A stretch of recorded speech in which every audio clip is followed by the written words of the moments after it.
everybody, welcome back to the Bookworms. Buddy, it is time for my August wrap-up. As you guys know that August was my mystery month, and I was reading authors that Troy and I had been talking about that we had not read yet, but we had collected their books and so on. There are a couple of other books in there that I read that were not part of that. They were not mysteries. I did read 8 books in the month of August. Things are slowing down. And I just felt like reading in August. Because I think, we're coming down from a busy summer, and now I'm just ready to sit back and read and enjoy. So, yes, I did pretty well. So, let's get started.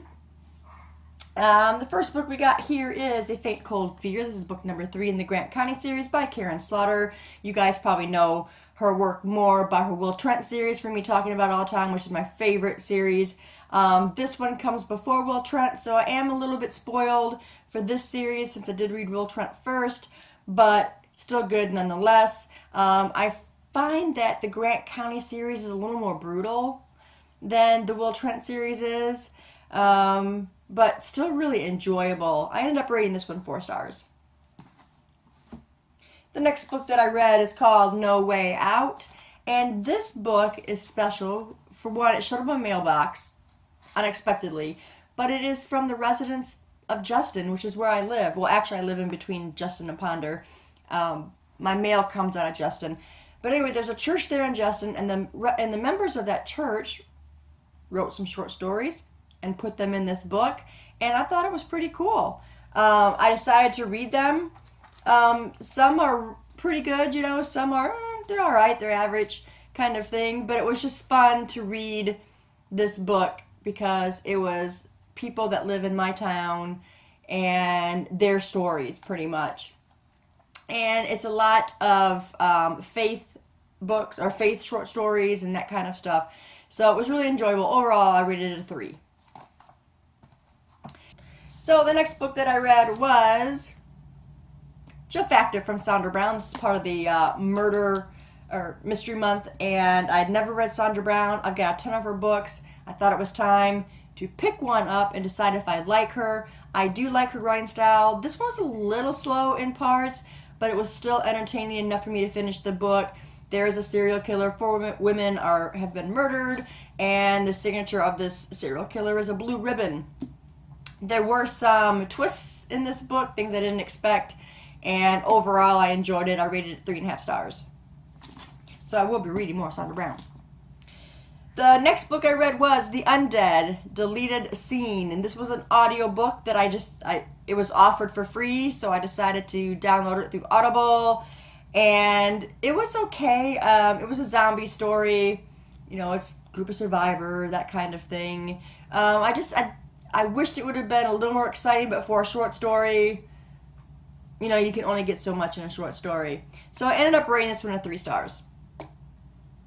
The next one I read was Postmortem, and this is by Patricia Cornwell. You guys remember when I had my TBR, No Dust Jacket. This is a really old book. It belonged to my mom, and it is the first book in the Kay Scarpetta series by Patricia Cornwell, and there we go. Now it's an upside down. Not that you could tell, but I did enjoy it. I thought it was a good pacing. There may have been a couple parts that were slow, but I do like her writing. I think overall it's got a good pacing.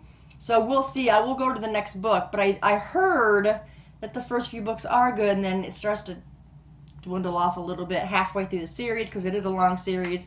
So I'm hoping that I continue to enjoy it. I have a lot of her books for the Kay Scarpetta series, and I really want to enjoy the series, so we will see. This one I ended up rating 3 stars. The next book that I read was Haunting Rachel by Kay Hooper. This was another author that I had not read, but I've collected her books, and this one was the only one that was a standalone. The other ones were parts of the series, and they weren't the first book. So I chose this one, and I really enjoyed it. This girl's husband ends up disappearing. Some other guy comes into the scene who looks and talks and sounds like her husband. Enough said, and it goes on from there. I really enjoyed the pacing of this book. I enjoyed the excitement and the adventure and the thrills and chills, and I thought it was written very well. I will definitely be having some more Kay Hooper in my life, and I rated this one 4 stars. The next book that I read was with my grandson Avery. Now that school's back, he's over at my house all the time, and now we can start reading together again. And we chose Tyrannosaurus Rex. This was more an educational book. It was not a story book. I think that it did have a lot of good, lessons and stuff in the book, and he seemed to have enjoyed it. But I think he may have enjoyed it a little bit more if it was an actual story. But he was very attentive to what I was reading him, so we rated this one a 4. The next book that I read was The Face of Deception, and this is by Iris Johansen, yet another author that I've been collecting her books and her series, and the one that I'm interested in is the Eve Duncan series. This is the series that Troy was having an issue with Eve Duncan. He said he didn't really care for her all that much. He wanted me to check her out and see what I thought. I really liked Eve Duncan.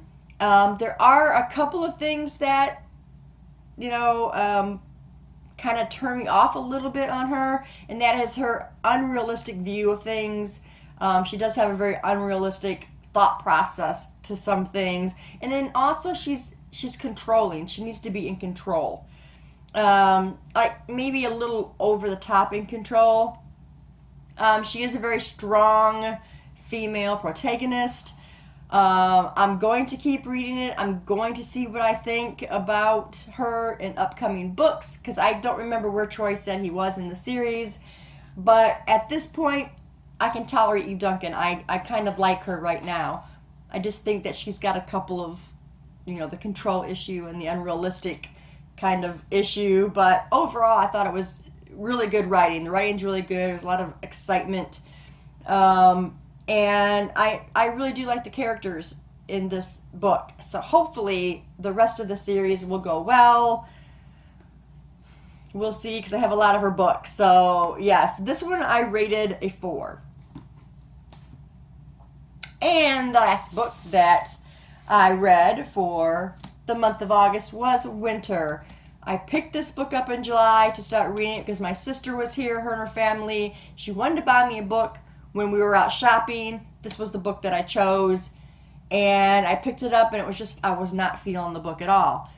I think the reason I was not feeling the book was because my family was here, and I would rather have been socializing rather than having my nose in a book. So the end of August, I let a month go by, I picked up the book, and it just took off for me. I loved this book, and I'm so glad. I wanted it to end on a good note. It did. I rated this 5 stars. The characters are just beautiful. And I think one of the things that I liked the most about this book was the fact that the author did not rush the story. A lot of times when you come to the wrap-up of the series, it feels rushed. Like, oh, I'm finally done with the series. Let's just write it and get it over with. That's how I feel sometimes when I'm reading the last book of a series. That's what I worry about when I pick one up. But this one was not rushed. The pacing was perfect for me. Absolutely love the characters. Brilliant. Just the imagery, everything is just fantastic. It was a great wrap-up. I have one more book to read, and that's Stars Above, and I can get to that anytime. But if you have not read the Luna Chronicles, you really need to pick it up. This is a great series, and this is a great wrap-up. 5 stars for Winter. And that is my August wrap-up. If you have read any of these books, let me know. And also you can read all of my full written reviews either on Goodreads or my blog. They're all there. It'll all be down in the description box. Thanks guys for staying tuned, and I'll see you in the next video. Bye.